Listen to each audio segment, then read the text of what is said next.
el estado estadounidense de Alabama ha llevado a cabo la primera ejecución conocida de un recluso condenado a muerte por asfixia con gas nitrógeno. Kenneth Smith, un asesino convicto, fue ejecutado después de que el Tribunal Supremo denegara de nuevo un recurso de última hora. ¿Qué se siente cuando el método con el que vas a morir nunca se ha utilizado antes en un ser humano vivo? El 25 de enero de 2024, Kenneth Eugene Smith se despertó en el centro penitenciario Holman Correctional Facility, en Alabama, plenamente consciente de que no viviría para ver otro amanecer. Pero esta no era una ejecución típica. Esta vez, el Estado había elegido algo nuevo, un método nunca antes probado en un preso. Y, sin embargo, en esos últimos momentos, ocurrió algo inesperado. Un pequeño instante lo cambiaría todo. Y cuando finalmente llegó el momento, el mundo observaba atentamente. Pero, ¿qué pensaba realmente Kenneth ese día? ¿Sentía miedo, paz o algo completamente diferente? Estas son las últimas 24 horas de Kenneth Eugene Smith. Antes de que su nombre apareciera en los titulares, en demandas y en una controvertida ejecución, Kenneth Eugene Smith era solo un niño que crecía en el sur de Estados Unidos.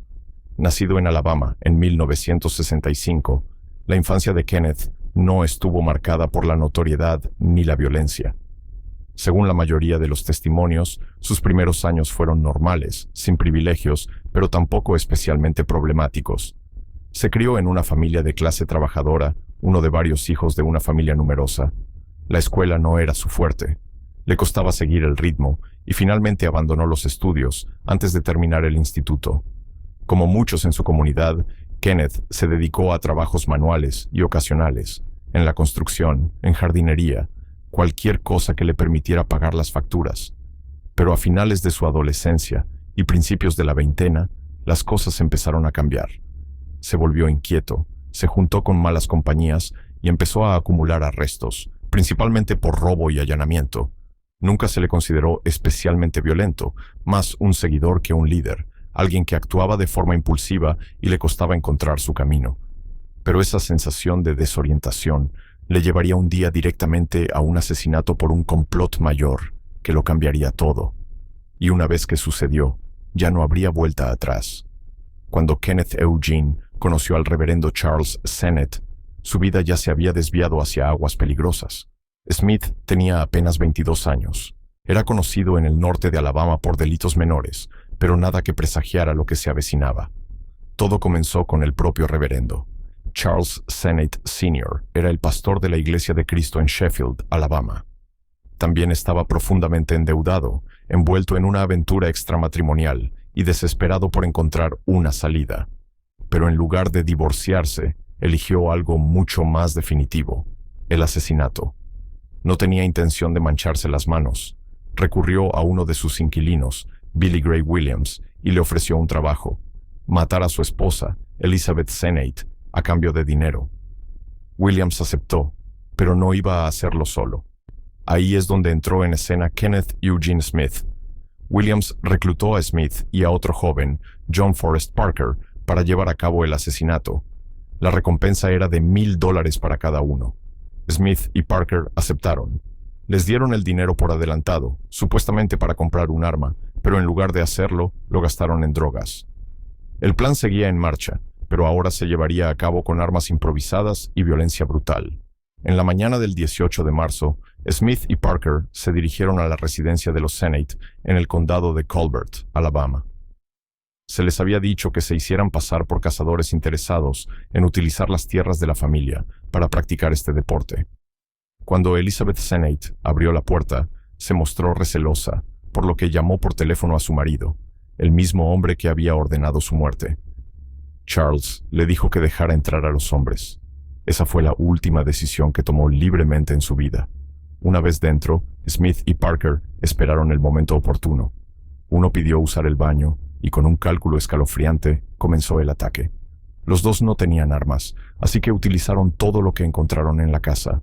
Smith golpeó primero a Elizabeth con una herramienta de la chimenea, luego con un bastón y más tarde con un tubo galvanizado. Ella intentó defenderse. Gritó, suplicó. Parker se unió a él y los dos la redujeron. Entonces Smith sacó un cuchillo de supervivencia de 15 centímetros. La apuñaló 8 veces, causándole heridas mortales. Elizabeth no murió inmediatamente. Cuando llegó el sheriff Ronnie May, no le encontró el pulso, pero los paramédicos sí. Apenas estaba viva. Cuando le dijeron a Charles Sennett, su marido, que tenía pulso, según se informa, casi se desmaya. Elizabeth murió en el hospital, y lo que siguió revelaría lo frío y calculado que había sido todo el plan. Desde el principio, la escena parecía preparada. La casa del senador tenía señales de haber sido allanada, pero algo no cuadraba. Los intrusos solo se habían llevado un vídeo y un equipo de música. Parecía más un montaje teatral que un robo. Entonces llegó el punto de inflexión. Crime Stoppers recibió una llamada anónima que daba los nombres de Kenneth Smith y John Parker. Cuando los detectives registraron la casa de Smith, lo encontraron.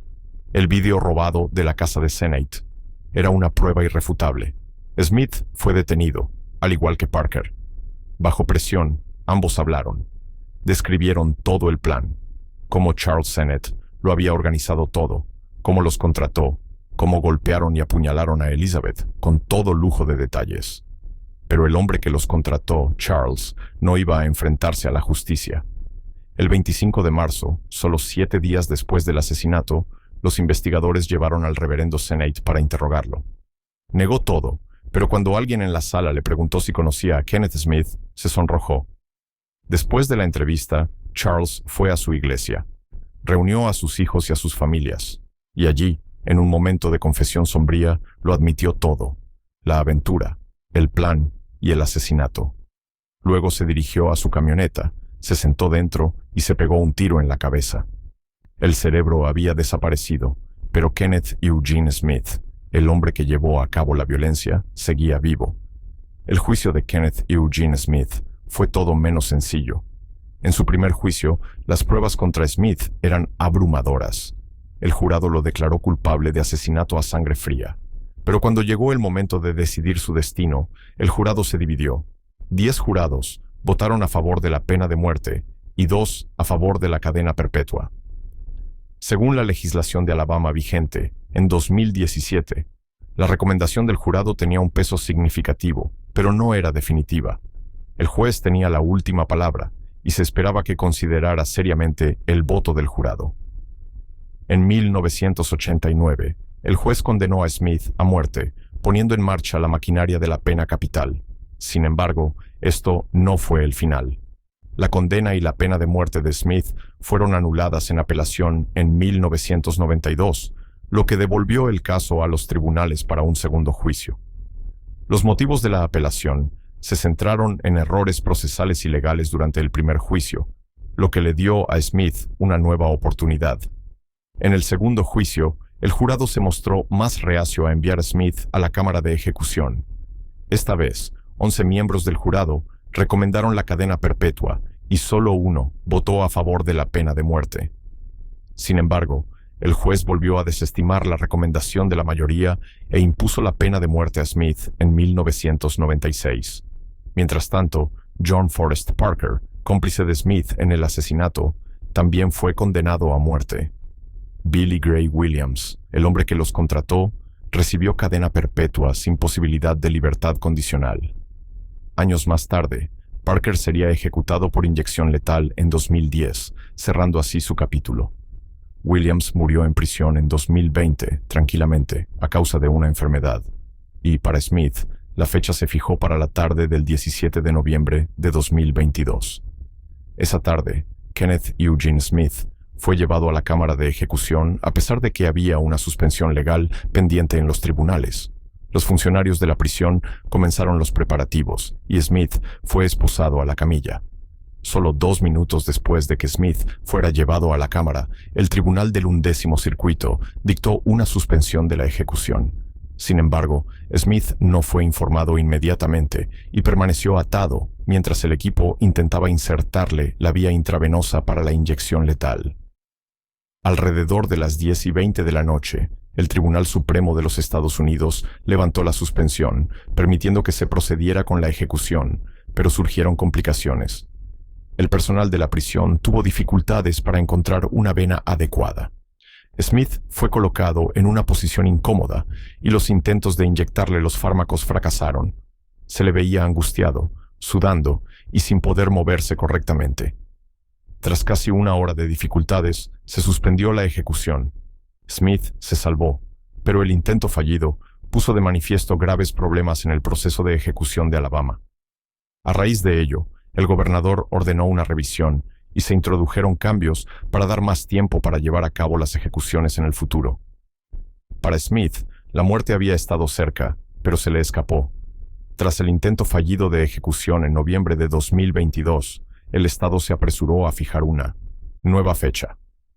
El 29 de agosto de 2023, el fiscal general de Alabama, Steve Marshall, solicitó al Tribunal Supremo que programara la segunda ejecución de Kenneth Eugene Smith.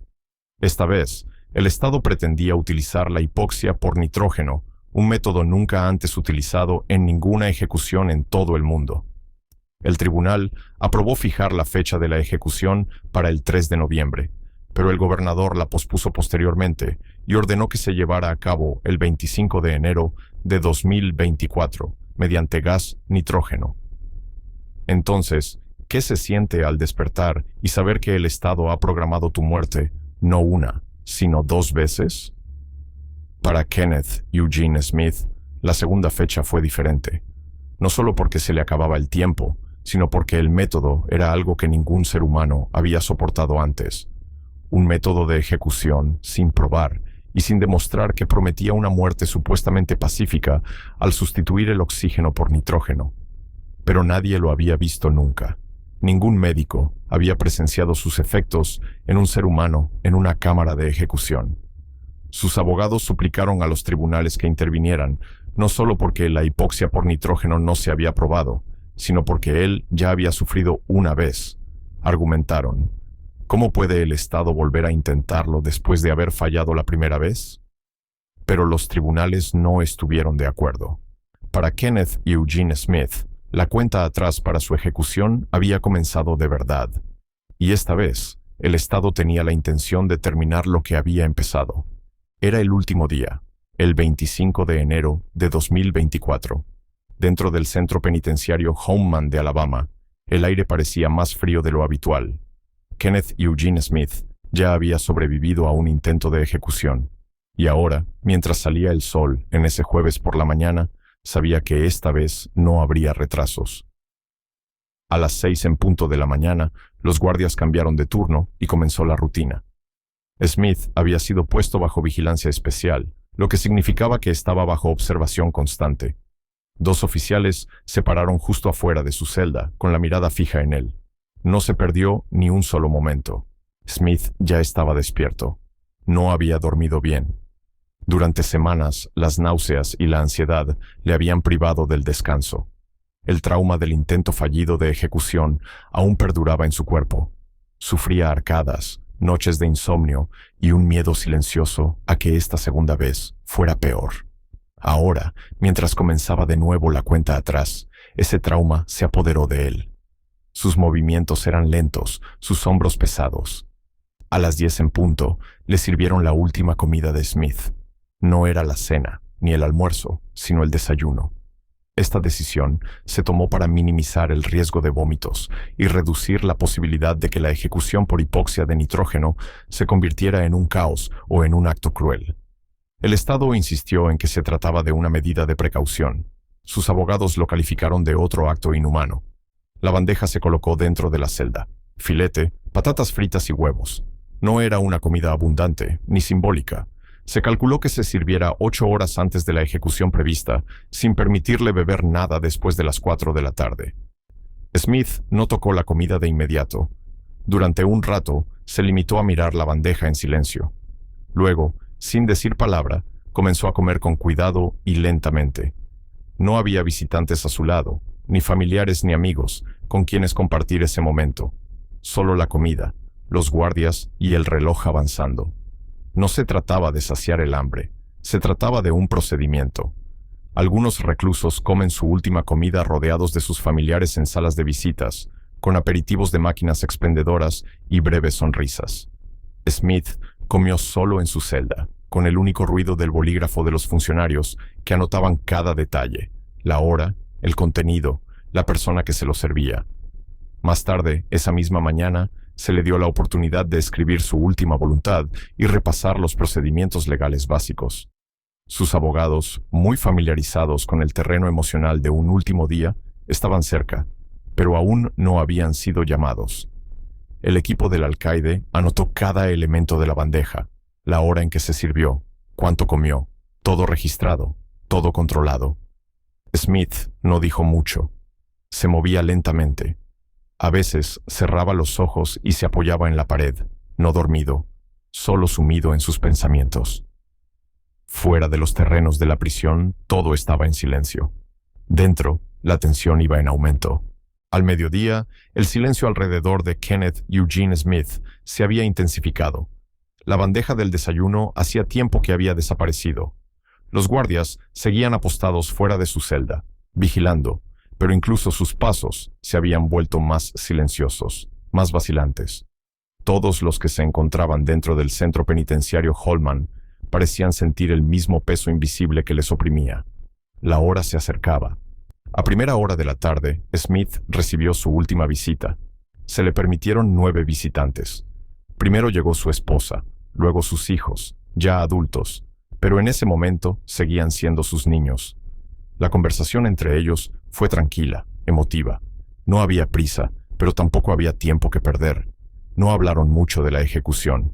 No hubo preguntas de última hora ni intentos desesperados por cambiar nada, solo regalos, lágrimas y pequeños momentos de paz ganados con esfuerzo.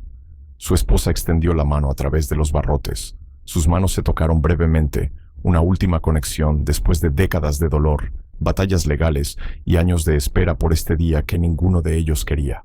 Los hijos tampoco dijeron mucho. A veces, el amor en momentos como estos no se muestra con palabras, sino simplemente con el hecho de estar presente y quedarse.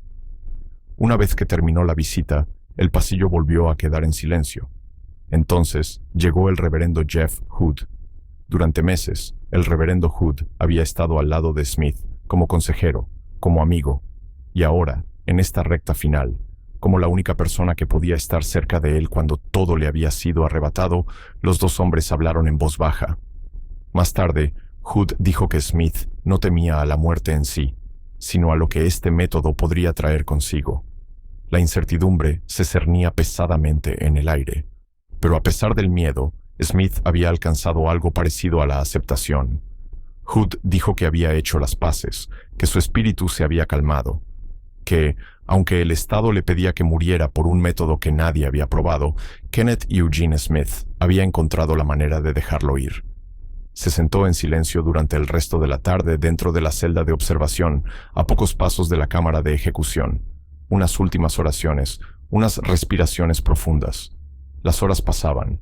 La puerta permanecía cerrada, pero el tiempo seguía corriendo. Fuera de los muros de la prisión, las protestas se hacían cada vez más fuertes. En todo el país, la gente debatía sobre la ética de lo que estaba por suceder. Pero dentro de esa celda, solo había un hombre y los últimos rayos de luz que vería en su vida. A medida que el reloj se acercaba a la noche, el mundo se centró en una sola habitación dentro del centro penitenciario Holman de Alabama. Para Kenneth Eugene Smith, este era el último capítulo de una larga y brutal historia. Habló brevemente por teléfono. Llevaba su anillo de boda y su expresión tranquila ocultaba la verdad más profunda, el miedo, la reflexión y el peso de ser el primer sujeto de la historia en ser ejecutado con gas nitrógeno. A las 7:47 de la tarde, los 5 testigos de los medios de comunicación, entre los que se encontraba un representante de Al.com, fueron escoltados desde una caravana hasta la sala de observación. 4 de los testigos, elegidos por el propio Smith, ya estaban allí. Su esposa, su hijo, su abogado y un amigo íntimo. Su esposa llevaba una camiseta con la inscripción «Nunca estará solo». A las 7:53 se levantó el telón. Smith ya estaba atado a la camilla, con el pecho ligeramente elevado, los brazos extendidos y sujetos, y una sábana blanca que le cubría hasta el pecho. Miró hacia el cristal y cruzó la mirada con su familia. Sonrió, asintió con la cabeza, levantó el pulgar e incluso firmó «Te quiero» con la mano izquierda. El momento fue surrealista. La sala estaba en silencio. Entonces entró el alcaide y leyó la orden de ejecución. Smith habló por el micrófono, con la voz amortiguada por la máscara que le cubría el rostro, pero su mensaje fue claro. Dijo que Alabama había hecho retroceder a la humanidad, en referencia al intento fallido de ejecución del año anterior. Dijo que había visto surgir la compasión tras su sufrimiento. Y ahora, con la voz temblorosa a través de la máscara, dijo a la sala y al mundo que se marchaba con amor, paz y luz. Le quitaron el micrófono. Su consejero espiritual se adelantó y tocó los pies de Smith con su Biblia, susurrando bendiciones y marcando su cuerpo con la señal de la cruz. Smith siguió mirando a su familia, aún sonriendo. Entonces, a las 7:58, comenzó a fluir el gas nitrógeno. La sala observó cómo el cuerpo de Smith comenzaba a temblar. Sus brazos se agitaban contra las correas y se retorcía en la camilla durante unos 2 minutos. Su pecho subía y bajaba violentamente. Luego, vinieron 7 largos minutos de respiración pesada, jadeos en busca de aire que no llegaba. Su esposa gritó. La sala se tensó. A las 8:01, un funcionario de prisiones se inclinó sobre Smith y le examinó el rostro. A las 8:08, parecía haber dejado de respirar.